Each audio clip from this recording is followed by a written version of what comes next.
The Werewolf by Eugene. In the reign of Egbert the Saxon, there dwelt in Britain a maiden named Iseult, who was beloved of all, both for her goodness and for her beauty. But though many a youth came wooing her, she loved Harold only, and to him she plighted her troth. Among the other youth of whom Iseult was beloved was Alfred, and he was sore angered that Iseult showed favour to Harold, so that one day Alfred said to Harold, "Is it right that old Siegfried should come from his grave and have Iseult to wife?" Then added he, "Prithee, good sir, why do you turn so white when I speak your grandsire's name?" Then Harold asked, "What know you of Siegfried, that you taunt me? What memory of him should vex me now?" "We know, and we know," retorted Alfred. "There are some tales told us by our grandmas we have not forgot." So ever after that, Alfred's words and Alfred's bitter smile haunted Harold by day and night. Harold's grandsire, Siegfried the Teuton, had been a man of cruel violence. The legends said that a curse rested upon him, and that at certain times he was possessed of an evil spirit that wreaked its fury on mankind. But Siegfried had been dead full many years, and there was naught to mind the world of him save the legend and a cunning-wrought spear which he had from Brunhilde the witch. This spear was such a weapon that it never lost its brightness, nor had its point been blunted.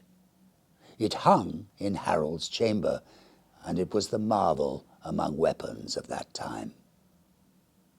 Iseult knew that Alfred loved her, but she did not know of the bitter words which Alfred had spoken to Harold.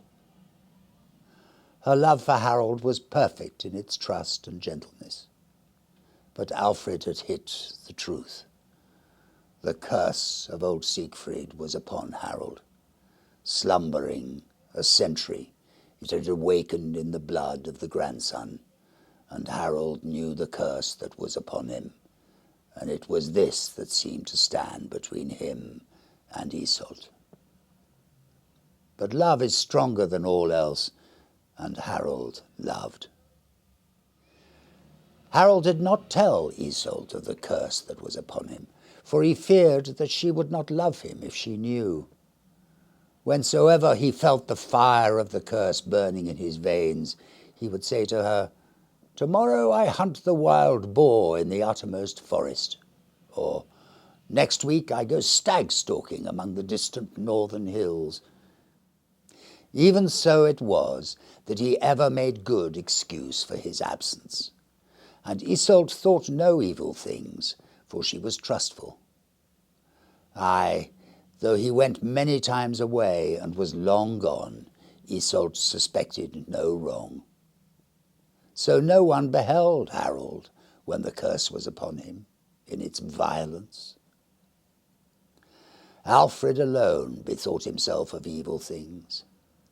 "'Tis passing strange," quoth he, "that ever and anon this gallant lover should quit our company and betake himself whither no one knoweth. In sooth, 'twill be well to have an eye on old Siegfried's grandson."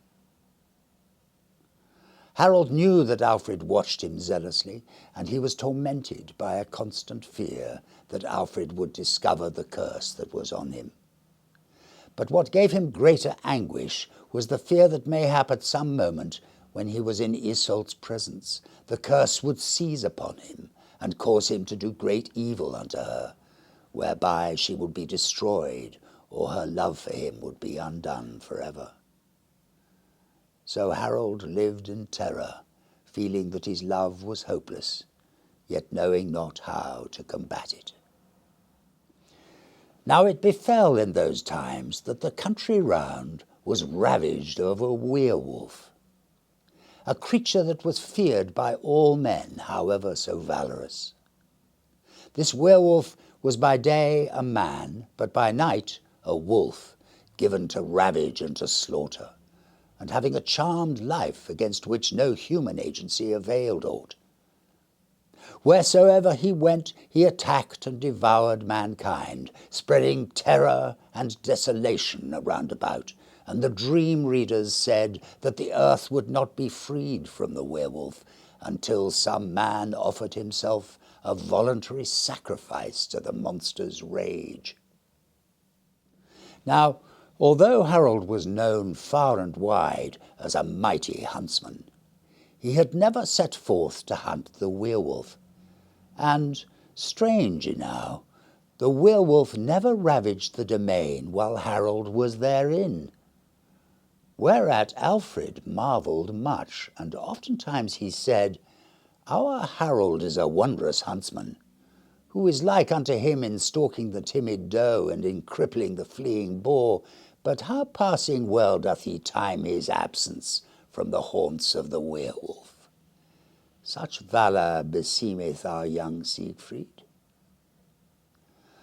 Which being brought to Harold, his heart flamed with anger, but he made no answer, lest he betray the truth he feared. It happened so about that time that Iseult said to Harold, Wilt thou go with me tomorrow even to the feast in the sacred grove? That I cannot do, answered Harold. I am privily summoned hence to Normandy upon a mission of which I shall sometime tell thee. And I pray thee, on thy love for me, go not to the feast in the sacred grove without me. What say'st thou? cried Iseult. Shall I not go to the feast of Siegfried? My father would be sore displeased were I not there with the other maidens. 'Twere greatest pity that I should despise his love thus. But do not, I beseech thee, Harold implored. Go not to the feast of St. Ephrida in the sacred grove. And thou would thus love me, go not, see thou my life, on my 2 knees I ask it. How pale thou art, said Iseult, and trembling. Go not to the sacred grove upon the morrow night, he begged. Iseult marvelled at his acts and at his speech. Then, for the first time, she thought him to be jealous, whereat she secretly rejoiced. Ah, quoth she, thou dost doubt my love. But when she saw a look of pain come on his face, she added, as if she repented of the words she had spoken, Or dost thou fear the werewolf? Then Harold answered, fixing his eyes on hers, Thou hast said it. It is the werewolf that I fear.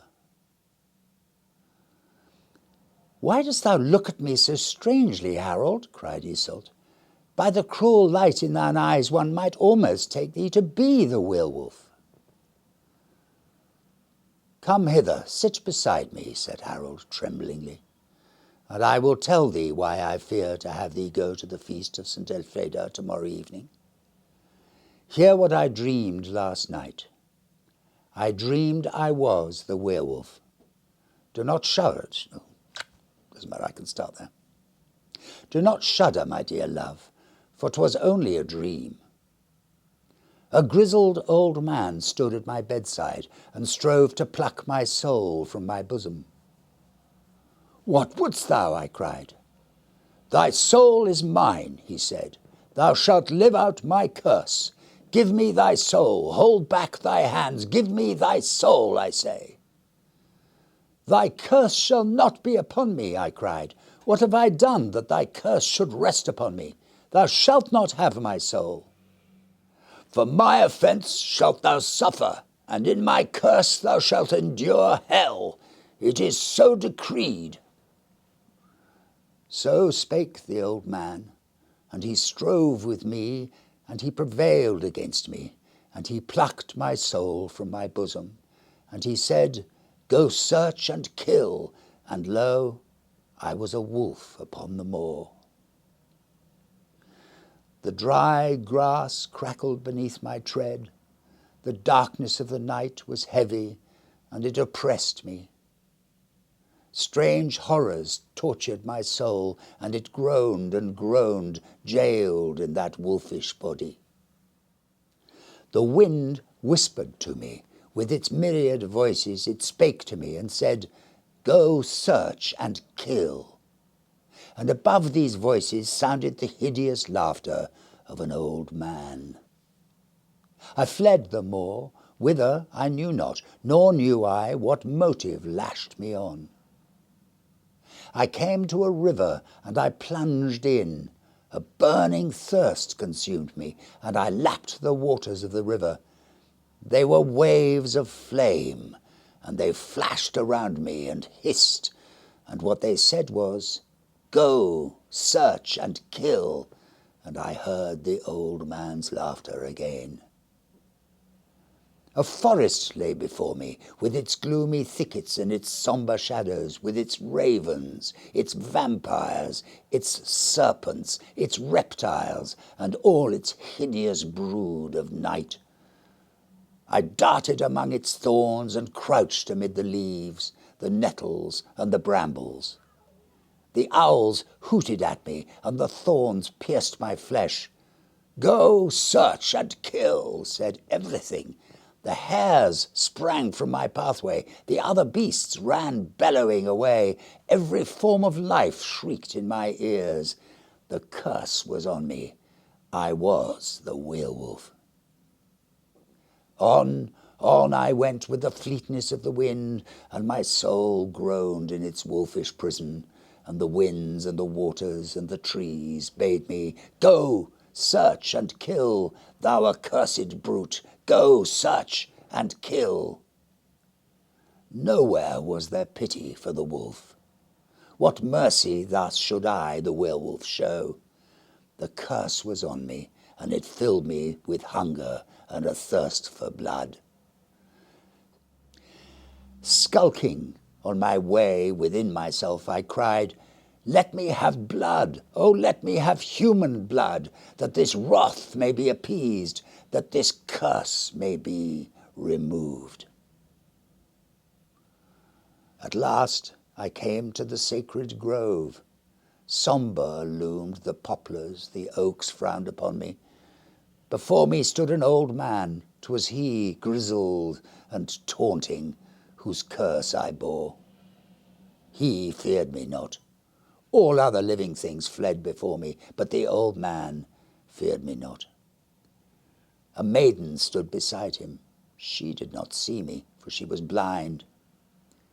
"Kill, kill," cried the old man, and he pointed at the girl beside him. Hell raged within me. The curse impelled me. I sprang at her throat.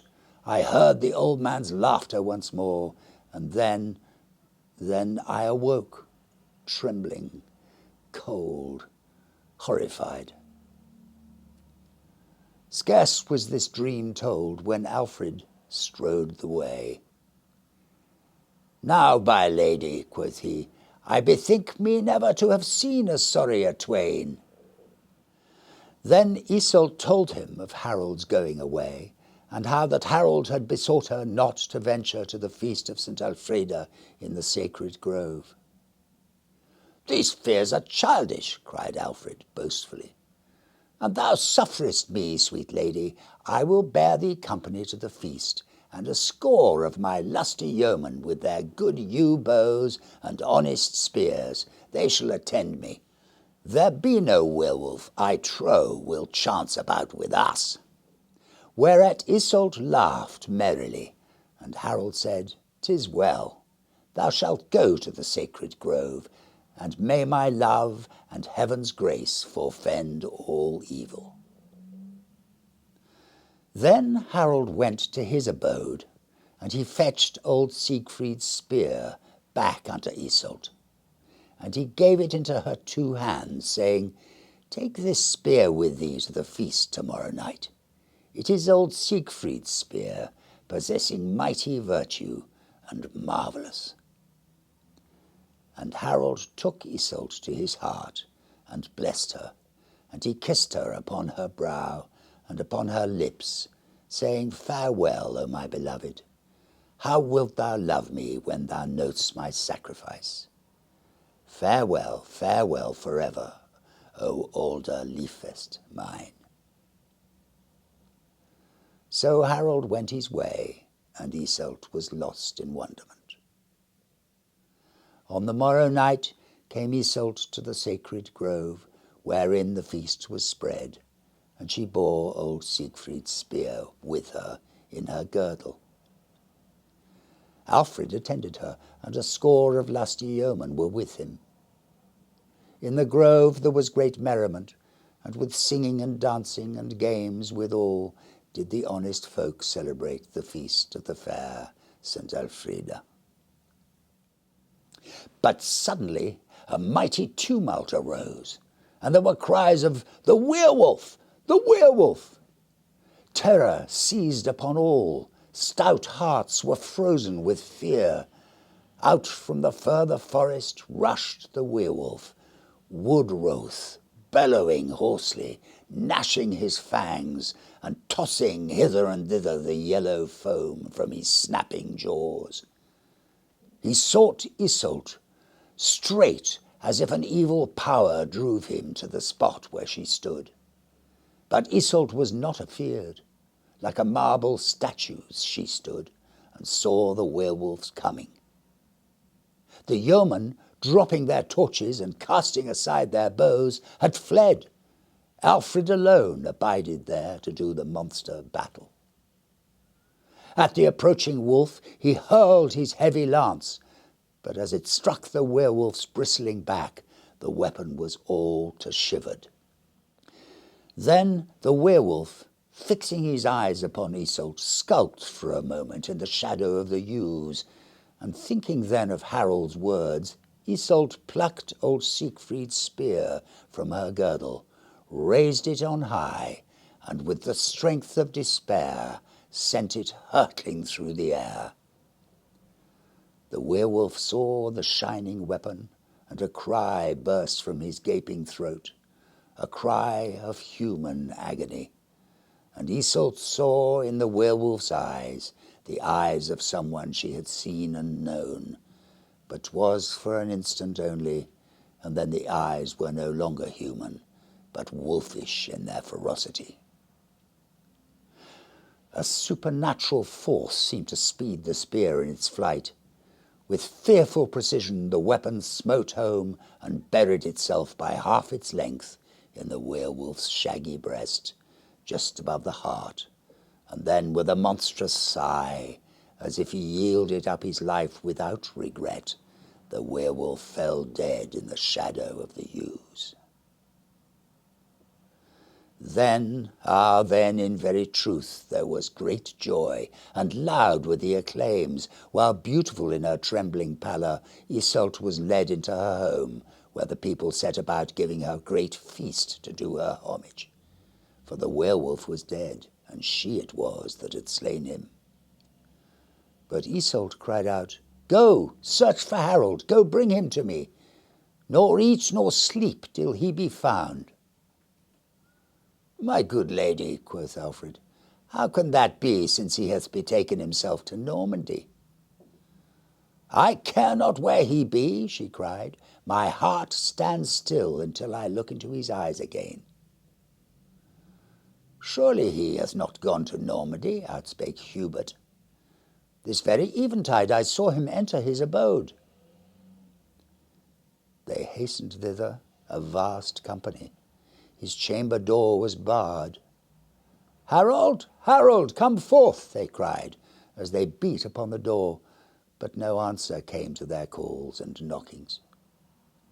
Afeared, they battered down the door, and when it fell, they saw that Harold lay upon his bed. He sleeps, said one. See, he holds a portrait in his hand, and 'tis her portrait. How fair he is, and how tranquilly he sleeps. But no, Harold was not asleep. His face was calm and beautiful, as if he dreamed of his beloved, but his raiment was red with the blood that streamed from a wound in his breast, a gaping, ghastly spear wound just above his heart.